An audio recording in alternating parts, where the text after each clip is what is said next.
प्रेममय भक्ती. भक्ती ईश्वरावरील अतूट प्रेम, ज्यात आसक्ती नाही असे म्हणणे चुकीचे. ईश्वराची प्रीती मिळावी ही ओढ असतेच. अशी भक्ती अनासक्त न होता आसक्तीच दर्शवते असे वाटले. भक्त होण्यासाठी विचारांची बैठक हवीच. मग त्या तयारीतून तो भक्त भक्तियोगी ठरतो. विवेकी, अनासक्त, मत्सर न करणारा म्हणजेच प्रेम करणारा. विमोकी म्हणजेच वासनांपासून सुटका, त्याग करणारा. अभ्यासू, आजचे आपले जीवन भूतकाळातील आपल्या कर्माचे, आपल्या अभ्यासाचे व सवयीचे फळ. भविष्यकाळ ही अभ्यासानेच ठरेल. ईश्वर चिंतनाच्या अभ्यासाला जास्त मदत संगीताची होते. नारद मुनींचेही वचन आहेच. याबाबत आपल्याला माहितीच आहे की जिथे माझे भक्त स्तुती स्तोत्रे गातात तिथेच माझा वास असतो असे नारद मुनी म्हणतात. संगीत भक्ती पर्यंत पोचण्याचे उत्तम साधन. नंतर येते ती क्रिया, दुसऱ्याचं हित करणं, ही देखील भक्तियोगाची पूर्व बैठक. स्वार्थी व्यक्तीमध्ये ईश्वराची अनुभूती जागणार नाही. ती निस्वार्थीच असायला हवी. कल्याण, आपले विचार, उच्चतम आचार सत्यनिष्ठ ठेवणं आणि नंतर मनाचा सरळपणा, निष्कपटपणा, छक्केपंजे नसणं म्हणजेच सत्यता. नंतर आहे ती आर्जव, दया, अहिंसा, दान, ही भक्तिप्रेमाची पूर्व बैठक असावी. भक्ती मार्गामध्ये या सगळ्या गोष्टींचा उल्लेख असणं गरजेचं आहे. अनवसाद, नैराश्य नसणे हे देखील भक्तियोगाची पूर्व बैठकीत महत्त्वाचे ठरते. उदास, विषण्ण असलेली मने कधीच ईश्वरावर काय कुणावरही प्रेम करू शकणार नाहीत.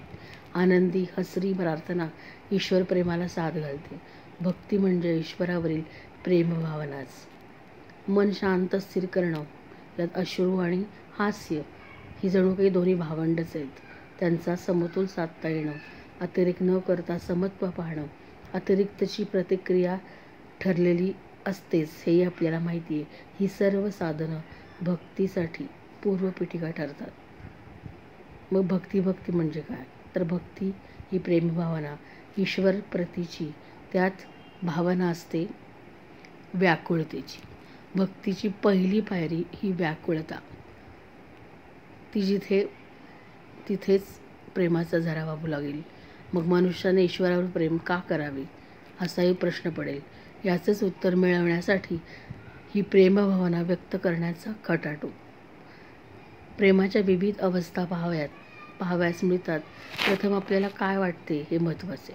दृष्टिकोनच प्रेमाचे स्वरूप ठरवतात. पण आपले प्रेम इंद्रिय सुखाधिष्ठित असते. संसाराचे दास असतो आपण, इंद्रियांचे गुलाम असतो आपण. याहीपेक्षा वेगळा विचार करूयात का असा विचार मनात आला. ईश्वरच आपल्यावर खरे प्रेम करतो. त्याच्या प्रेमात कोणतेच परिवर्तन आपल्याला बघायला मिळत नाही. ईश्वराचं प्रेम हे अनासक्त असतं. तो आवडता स्वीकार करण्यास सदैव तत्पर असतो. राग, द्वेष, मत्सर यांना त्याच्याकडे थारा नाही. पण ईश्वराचे प्रेम मिळणे फार दुर्लभ. सगळ्यांनाच त्याचा लाभ होतो असे नाही. उत्कट प्रेम ही प्रेमभावनेची सखोलता दर्शवते. प्रेम भौतिक वस्तू, माणसात बदलती स्थिती, पण ईश्वरावरील प्रेम स्थिती यावर अवलंबून असते. पण ईश्वरावरील प्रेम चिरंतन, शाश्वत प्रेमाची कबुली देते. उत्कट प्रेमासमोर बाकी आधीचे प्रेम, परिस्थितीनुसार बदलणारे प्रेम. अगदी उदाहरण द्यायचे झाले तर शाळेत असताना आपले जिवलग मित्र असतात, त्यांच्यावर आपले प्रेम असते. मग घरातील सदस्य, आपले आई बाबा, कुटुंब, त्यांच्यावर आपले प्रेम असतेच. मग पुढे विवाहानंतर पत्नी किंवा पती प्रेमाचा अर्थ बदलतात आणि जुने प्रेम नाहीसे होते आणि नवीन प्रेम जवळचे वाटते. मग प्रेम हे पाशवी स्वरूपाचे केवळ आकर्षण असते का? याबाबत आपण आपली भूमिका स्पष्ट ठेवणे गरजेचे असते. कारण असे बदलते प्रेमाचे आविष्कार होतच राहतात. म्हणून ईश्वरावरील प्रेमच उत्कटता देते, हेच त्यातून फलित. आकाशात एक तारा उगवतो, तो चमकतो, नंतर दुसरा उगवतो, तिसरा उगवतो. असं करत सगळे तारे आकाशात लुकलुकायला लागतात. पण दुसऱ्यामुळे त्यांचे अस्तित्व धूसर होतेच. शेवटी सकाळी सूर्य उगवतो आणि त्यांच्यामुळे हे सर्व तारकांचे प्रकाश लुप्त होऊन जातात. म्हणजेच सूर्य हा ईश्वराचं प्रतीक आहे, नवे ईश्वरच आहे आणि त्याचं अस्तित्व डोळ्याने पाहता येते. म्हणून ईश्वरावरील प्रेम हे उत्कट प्रेम आहे. असंच आपल्याला म्हणता येईल.